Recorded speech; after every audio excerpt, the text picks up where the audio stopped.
Hello friends, welcome to another video. I'm about to anger all of you by serving some serious tea on really hyped books that I don't think were worth it.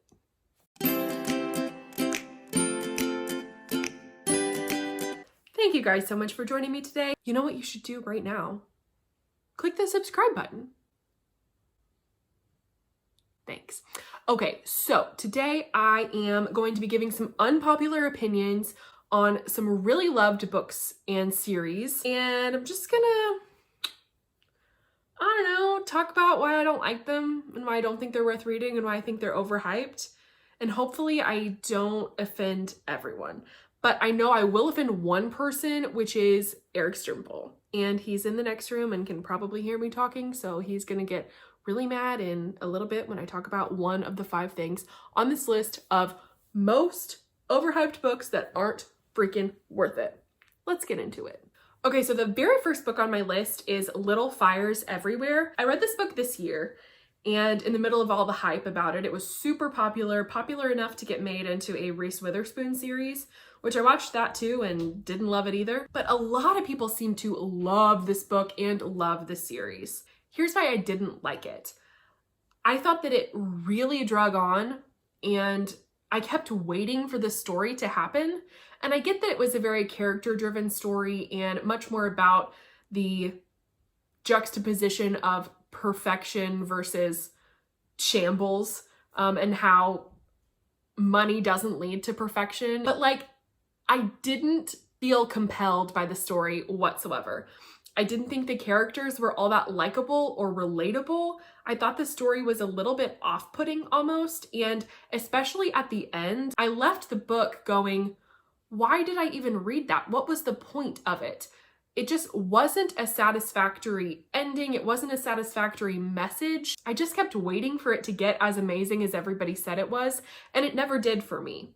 I don't think it was worth it in the end, and I left it going, why? Why did I just read this? What was the point of this? And it wasn't memorable. The thing that I love about really great books is how much I think about them after I read them, how much I ruminate on, you know, the feelings that it gave me or the things it made me think about or consider that I hadn't before. And this book just didn't make me think at all. I honestly hardly remember it. And I read it like 3 months ago. It just wasn't memorable. It wasn't hard hitting. It didn't have an impact.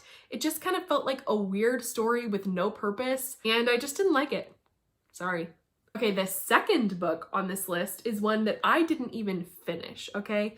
And I finish most books, but this one I could not finish because I just thought it was honestly boring.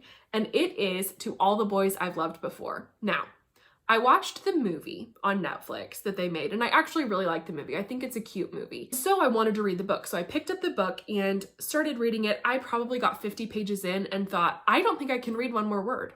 First and foremost, it was so slow. It didn't delve deep into any of the characters. I didn't know enough about them to relate to them. I didn't feel their struggles. It just was so simplistic and honestly boring. It was just boring.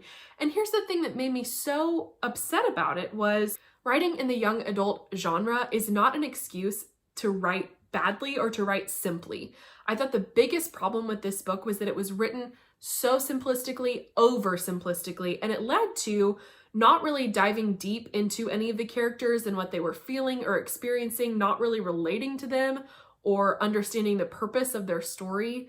And it just really upset me because there are so many incredible young adult novels that have such depth and are written so incredibly. And this just felt kind of like an insult to the young adult genre. It was like, could you not have used a bigger word? Did you think that young adults wouldn't understand if you wrote well? I mean, it was insulting, I kind of thought. And just straight up boring. That's the bottom line of it. It was boring and I didn't even want to finish it. So I didn't. But the movie's good, so go watch the movie. Okay, number 3, which if I talk loud enough, my husband will probably hear me and come in here and interrupt this video. But my number 3 is maybe the most controversial on this list. Total overhyped books that I just do not understand the point of and don't think are worth it is the Lord of the Rings series. I just hate it. I hate it so much. And it's not because I think the story is stupid or the characters aren't well established or the lessons you learn from it aren't amazing. I think all of those things are true about the series. And I think so many people relate to it and love it and think it is a true masterpiece. And I'm not trying to say that it's not, first of all, because I understand that it is. But me personally, I don't get it whatsoever. I've tried to read The Lord of the Rings at least 4 times. I have read The Hobbit. I was forced to read The Hobbit in high school, and I didn't not like it, but it didn't stand out to me. I didn't think it was special. It was kind of boring. But when I get to the actual Lord of the Rings series, I can't even get through a third of the first book. I can't do it. I've tried 4 times, people, 4, because my husband is a true Lord of the Rings fan, and I didn't want to let him down by not reading them. So I tried multiple times.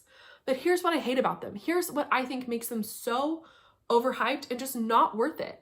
The writing is the slowest, most drawn out storytelling I've ever read. And I think that works for some books. I think taking your time, moseying through a story, being super descriptive, setting the scene, I am all for that in a book. But the reason I don't like it for Lord of the Rings is because, number one, this story is such a time-sensitive story. It is a quest where time is of the freaking essence. And he just takes up way too much damn time describing branches and leaves on the ground and the sky and things that don't matter when they're trying desperately to outrun people and make it to get the ring in time. It's just like total juxtaposition that I don't like. I don't think it works. It stresses me out because the other thing about it is, about the slow writing, is one of the things I love most about reading books is that it's an escape, right? It doesn't match up to real life. You're not reading through real timelines. It's a way to get rid of the monotony of your day-to-day life that you have to live every single minute of and enter a timeline that is fast-forwarded. That, when a character builds up excitement to do something the next day and they're going to sleep and then waking up to do it, you don't have to wait 12 hours reading through them sleeping and everything that's happening while they're sleeping. No, you just have them going to sleep and then cut to the event the next day. It's just accelerated timelines of books that I really like and help make my anxiety level about my world go down because I don't have to account for their timelines in real time. I feel like Tolkien writes in real freaking time. That's how slow I feel like it is to get through his books. I'm like, there is no joy of skipping hours at a time because every single hour, every single minute is described in great detail. Honestly, longer than the minute takes it's described. And I know I'm very much grossly exaggerating, but that's what it feels like reading. And it doesn't bring me any joy because of it. Because it's like a chore to get through. And like I said, the story is so compelling. The movies I think are fantastic. Also, I think they're too long. But I get the characters. I get the story. I love it. I think it's fantastic and it is a masterpiece. I just can't freaking bring myself to read it because of how drawn out and descriptive it is. I hate it. I freaking hate it. And I know I'm probably crazy and you're probably cringing at me going, no, you've totally misrepresented everything and misinterpreted everything and you're just plain wrong. Trust me, I have heard all of the arguments from my husband, all of them multiple times, but I just can't. I just can't do it. I've tried, and I just hate it. I'm sorry. I'm very sorry. Wow, we made it through without any Eric. Maybe he's got his headphones on. Okay, number 4 is another really hyped book a couple of years ago that they recently made into a movie with Elle Fanning. And Elle Fanning is one of my obsessions. I think she is so cool. I will watch anything she does. The freaking Great on Hulu that she just started this year was maybe my favorite series I've watched the entire year. You should go watch it. So when she starred in the movie version of this book, even before I watched her in the movie, which I still haven't, I thought, oh, I should read this book because if Elle Fanning has agreed to play the lead role in this movie, it's probably a young adult book that I would love. Hello friends, Editing Miley here, and I'm realizing that I've babbled on and on and on about how much I hate this book, and I never even told you what the book is. So the book that I'm talking about right now is All the Bright Places. Just wanted you to, know that. But it was very similar to All the Boys I've Loved Before, in that it was written very simplistically. There was nothing special about it, nothing unique about it. Almost again felt insulting to the young adult audience because nothing about it was compelling or intricate or original.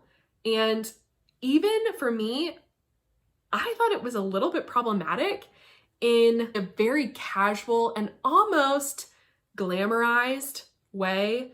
It speaks about really hard, triggering young adult specific topics. And I'm not going to say what topics those are because I don't want to be triggering, but it just felt a little dangerous to me almost. It felt simple and it felt a little dangerous. And it was another one that I just didn't even finish because I didn't understand the point. I didn't even watch the movie with Elle Fanning, and I freaking love her. So that's how much I didn't like it. Don't read it. Okay, and then number 5. Number 5 is a book I freaking love, okay?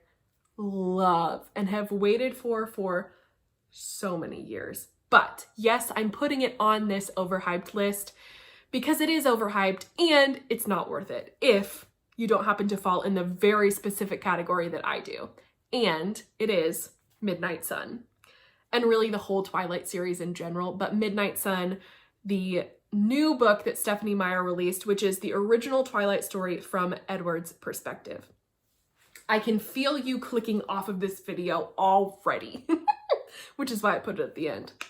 But just for some history, I am a total Twihard fangirl, okay?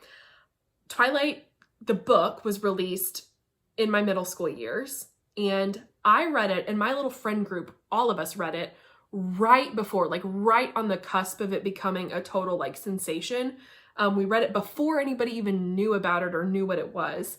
And I just remember thinking in my middle school brain, I've never read a book like this. This is just like totally new, totally different, totally awesome, and I am obsessed. I sped through the series as soon as the book's released and absolutely loved it. Went to all the movies, love all the movies. I am a Twilight girl. I hardcore stalked Stephenie Meyer's website back before social media was really a hardcore thing, where she would post her dream cast for the movie before it was cast, and excerpts from other books before they were released, and special, you know, extra content. I was on her website almost every single day, it felt like. And the most exciting thing she posted on her website, probably 10 years ago at this point, I don't even know, was the very first chapter of what she called Midnight Sun, which was the Twilight story from Edward's perspective, like I said. And it was so good. I remember reading it 5 or 6 or 7 times because it's just the first chapter. So it was like 40 pages maybe. And it was so interesting, so compelling, just like so mind-blowing to hear everything from the other protagonist's perspective. And then it just sat there for years and years and years. And people kept asking and kept wanting and kept begging for Midnight Sun. And she always said it was in the works and it was coming. So fast forward to 2020 and she freaking takes Midnight Sun off her website, the first chapter. She puts a countdown on her website to some big news, and all of us hardcore fans know this is the time. Midnight Sun is coming. It's coming at last. And if you are in that category with me, then yes, read the freaking book if you haven't read it already, because it is a masterpiece. I mean, not really, but I love it so much. Honestly, I love it more than Twilight. I went back to try to read Twilight after I read Midnight Sun, and I had to put it down because I thought this is total trash. I can't even like give this the time of day to read through it again because it's so bad. But Midnight Sun actually is really good. And I really liked it. I thought it was her best book of the series by far. I loved the writing. I loved the story. I loved everything. It was great. It was more complex, definitely, than the first Twilight book. So, all this to say, if you fit into this specific category like me and you, for some reason, haven't read it yet, freaking read it for the sentimentality of it alone. And I think you'll really like it. I think it'll surprise you and it'll take you back to a time, your middle school self, when you just thought Twilight was the greatest thing you'd ever read and your favorite book. I loved it. It was great. But if you aren't like me, don't freaking read this book. Don't read any of the series because it sucks. It's really bad. It's written horribly. It's got lots lots of problematic plot lines and characters and things that happen, and definitely not worth it. Like 100% not worth the read if you aren't already sucked into the Twilight hole like I was. It's not worth it. It's not worth the read. Unless you're like me, then it definitely is worth the read, and totally read it, and let's talk about it. Okay, so that's it. Those are my 5 books that I just can't get into. I don't understand the hype around them. I don't think they're good, and come at me in the comments below if you totally disagree. I also want to know in the comments below some overhyped books that you don't like. Maybe books you've tried to read, but you're just like, I don't get why other people like this. Let me know down below, because I will probably have some thoughts on those books as well. That is it. Thank you guys so much for watching. If you like videos like this, don't forget to like this video and subscribe to our channel. That's it. Thank you guys so much for watching. I will see you in the next one. Bye!